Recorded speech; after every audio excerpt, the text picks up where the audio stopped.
Michael B. Jordan won the Oscar for Best Actor. I'm not mad at that. But Marty Supreme was actually a great film though. Like, I actually enjoyed that way more than I thought I would. Hey everyone, my name is Cameron Caffrey and welcome back to what I like to call a cozy corner here on YouTube, where we like to discuss everything about film photography, and film and cameras in general. I hope you guys have been well. Before we get started, please make sure to subscribe if you haven't yet and follow me on Instagram at Caffrey Cameron. So today's video is going to be a wee bit different. I usually have like a lot of structure to my videos or even a script, but for today we're just going to go off the whim and have a good time as I walk you guys through my favorite film photography accessories. I have them lined up here behind me, and these are a few accessories that I've gathered or collected throughout the years. Now thinking about it, I've actually made like separate videos per accessory, so if you want like a deeper dive into the accessory that I'm going to discuss, then just check out my channel. I'll link some of the videos down in the description below. My first film camera accessory that we're going to discuss is my Canon Powerwinder A. This Powerwinder is from Japan and it was released in the 1970s. What's really cool is that on the bottom here it says Canon Powerwinder A, and right below that it says Canon Incorporated Japan, which is sick. I feel like anything from Japan is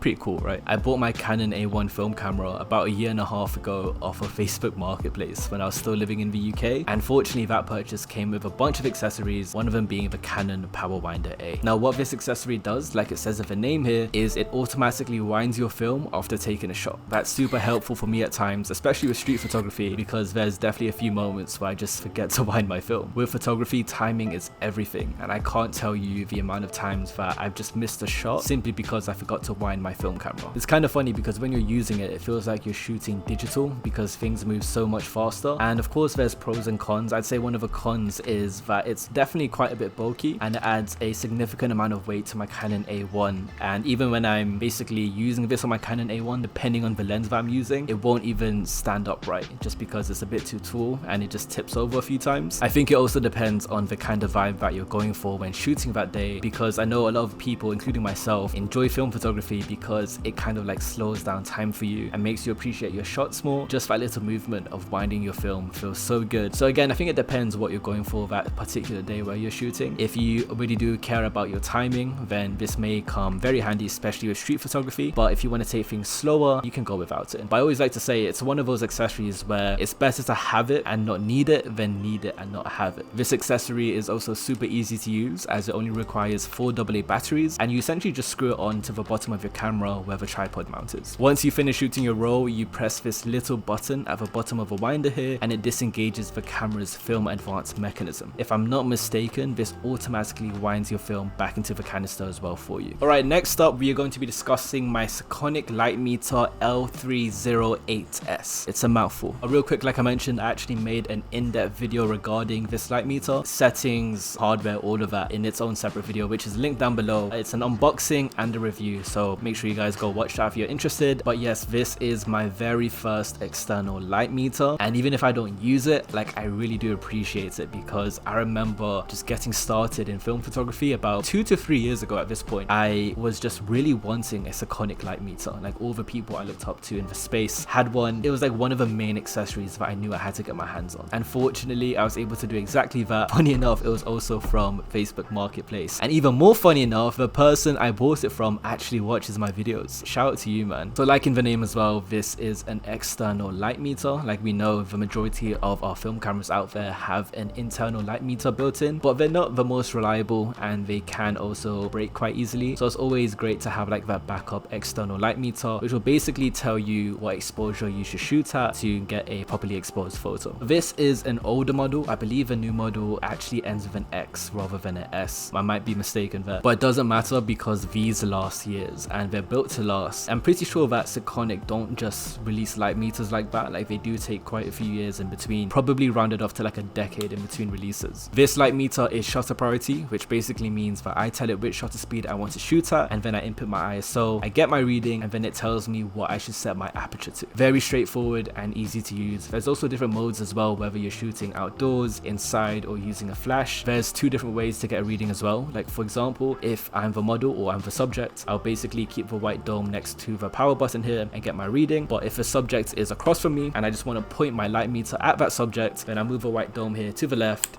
and I'll get my reading there. There's a ton of cool features here and super easy to use as well, as it only requires one AA battery. This is probably my favorite film photography accessory that I own, simply because it has that sentimental value there. Like, I remember when I got this, I was like, I can't believe I own one. Like, this is actually mad. Again, it is stupidly expensive. Not stupidly, it's like over $100, like pushing $200 or so. I don't know, it's one of those objects where you could just look at in your room and you smile. Like, it makes you smile. It reminds me why I'm so passionate about film photography. It's so crazy how like a small light meter can keep your passion going and just make you even more excited to shoot. I definitely need to use this some more and put myself in situations where I can use it. I see myself using this in much slower scenarios, such as like a very planned shoot in a controlled environment rather than street photography, for example. But I've actually seen people use this during street photography, and it's actually mad seeing like how fast they work. So the more comfortable I get with using this light meter, the closer I'll be to doing something like that. Okay, what's next? This here is my shutter release cable, which I use for shoots during sunrise or sunsets, and especially night photography. As mentioned, you'll mainly use this accessory during shoots in dark environments. It's only used with a tripod. The main use is to essentially keep your shutter open for longer exposure shots, which allows more light into your camera. Now, as we know, with longer exposure shots, we definitely don't want to move a camera at all, have little to no shake. And even if your camera was on a tripod, you pressing down the shutter button directly on your camera actually causes some shake. So screwing this little tip here onto the top of your shutter button on your camera, and then having the long wire pressing it down from afar, reduces that shake for you. You're able to count down how many seconds you want to keep your shutter open for, and then once done,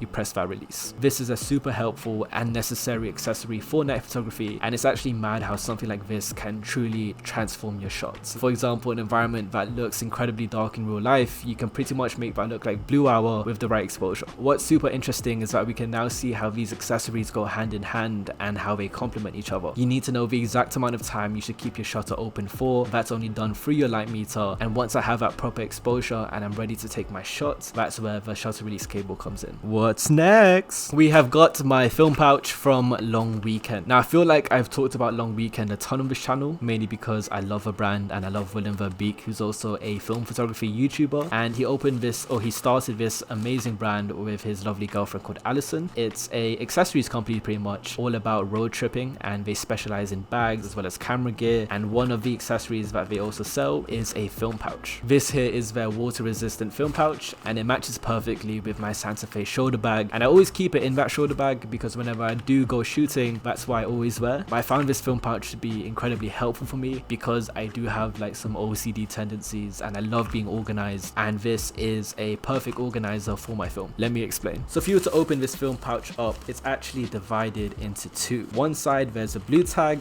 on the other side there's a red tag. Now this is perfect because it basically tells you right off the bat which film you have shot and which film is brand new, and I can't express enough how that small detail makes things so much more convenient. Me personally, whenever I do buy a new film, I just take it out of a box and keep it in that little plastic container. Prior to owning this film pouch, I always had to open it up to see if a little bit of film was sticking out, aka to see whether I shot it or not, and it was just so tedious. So now that I can open my pouch right away, look at the color of the tag and just reach in there and shoot, or reach in there and develop, it makes things so much easier for me. On top of that, this is water resistant. Being from the UK, I love hearing that because whenever I am in London or Scotland, pretty much 90% of the time it's raining, and I don't have to worry about my film getting ruined. So that's my Long Weekend film pouch. There's actually a much larger version available on their website. I believe this is the small or medium version. Long Weekend, I'll leave them linked down below. Make sure you guys go check them out, as well as Willem and Alison's work as well. Willem, Alison, if you guys want to, shoot a sponsorship my way or something. I have a Santa Fe shoulder bag, the purple Monterey sling. I even have a film pouch. I'm a fan. Hook a fan up. Next up, we are discussing my camera hand grip. I don't know if there's like a technical name to it. I just call it my camera hand grip. But this one in particular is created by a company called Hammer, which I haven't heard of before. I might need to research it. I was actually very fortunate because this was a free accessory that also came with my Canon A1 alongside my Canon Powerwinder A. Now the main purpose for using a hand grip like this is mainly for stability and comfort, especially when shooting with one hand. It also gives you a lot more versatility with the positioning of your camera as well as its accessories. So for example, you see this mechanism here and how it's sliding. Well, depending where you want your camera, you just position it there and then screw this mount onto the tripod mount at the bottom of your camera. Additionally, you have a hot shoe located at the top of the grip here for you to attach your flash, and this is what I'm talking about when it comes to positioning. For example, with your flash being up here much further away from your lens, the shadows actually fall downwards and look more natural. On the other hand, if your flash was just normally attached to the camera's hot shoe, then the flash in the photo might come off more harsh. I'm super grateful for all of the free accessories I got with my Canon A1, which just shows you how great Facebook Marketplace is if you know how to shop on there. I swear I will always vouch for Facebook Marketplace, and I think it's incredibly underrated, especially when buying cameras and camera gear. This is a very sturdy hand grip. I believe it's a left-handed hand grip like this. It's a German brand because at the bottom here it says made in Germany. Very cool. This here is my camera dry cabinet, and I got it from a local brand here in the Philippines called Lenodi, Lenodi, but it actually has a different brand name on the dry cabinet itself, so I'm not too sure what it's called, I'm not gonna lie. But anyway, I found this cabinet to be incredibly helpful for me, not only because I now have a place to store all of my cameras and lenses, but it's the way I'm storing them. So again, like in the name, it's a dry cabinet. It's incredibly dry inside at a certain temperature, and with it being so dry inside, it actually prevents any fungus from growing within your camera or lenses. And I believe that's one of the main issues we have with film cameras or lenses, as we try to keep them throughout the years, especially with cameras from the 60s, 70s and 80s. Whenever I go shopping for a new film camera or even a lens online, one of the main problems that I do encounter is the camera or lens already have some growing fungus in them. Even the smallest amount of fungus can affect your camera and shots, and fungus actually does come from moisture, which is why we need that cabinet to be dry. Now, dry cabinets aren't necessarily only for film cameras. This is also great for tea, for example, or even expensive artwork. You just want to keep as much moisture out. And with me, for example, I'm shooting this video with an air conditioner always on because I'm in the Philippines at the moment, and if I take my camera that's been sitting on a desk in the air conditioned room outside into the humidity, right away it just fogs up, and I know that fungus can slowly be growing. It's also great for security. There's a lock on it, and on top of that, no dust goes in. It just feels good knowing that my gear is taken care of, you know. This dry cabinet in particular has two compartments, and it's filled with a ton of foam. The foam on the top layer is actually shaped in a semicircle so that it basically wraps around your lenses. There's definitely larger options online, but this is basically all I needed right now for my film camera gear. I have like 3 film cameras and about 3 to 4 lenses. I have my digital camera here, but over time, as I do grow my collection, I'll definitely like upgrade to a larger option. Now, last on the list but definitely not least are my lens filters. I have a few more than what's in my hands here, but my filters are mainly categorized into 3 different types. I have a UV, color correction and polarizing filter. Let's break them down and discuss their purpose. My color correction filter has a slight tint, and it fixes or warms the colors in my photo. As you guys know, I'm a massive fan of warm tones, which is why this video in particular is quite warm, and I like having that effect in my photos as well, which is why I shoot Kodak Gold or Color Plus a lot. Adding a color correction filter on top of that to push out the blues just a bit more definitely helps. Now, a UV filter is clear. It also blocks UV light and reduces haziness. My UV filter is actually attached to my 50mm lens on my Canon A1 at the moment. Now, lastly, here we have my polarizing filter, which reduces glares as well as reflections, and it also makes the skies and overall colors pop. Now, what makes this polarizing filter a bit more different compared to the others is that this one's actually rotatable. But those are the 3 lens filters that I do use, and what's very cool is that these also came with a Canon A1 from Facebook Marketplace. I was just blessed with that purchase. And that's pretty much it. Thank you guys so much for watching this video. I hope you guys enjoyed watching it and learned something new about these accessories. Again, some of these accessories have like their own dedicated videos, and I'll be sure to link them all down below. Shout out to Long Weekend, please sponsor me. No, but for real, thank you guys so much for watching my videos. It really does mean a lot to me. I really do enjoy making them and learning more about this film photography passion and hobby that we all share. And I love talking to you guys in the comments down below, even in my Instagram DMs. Make sure you guys follow me on Instagram at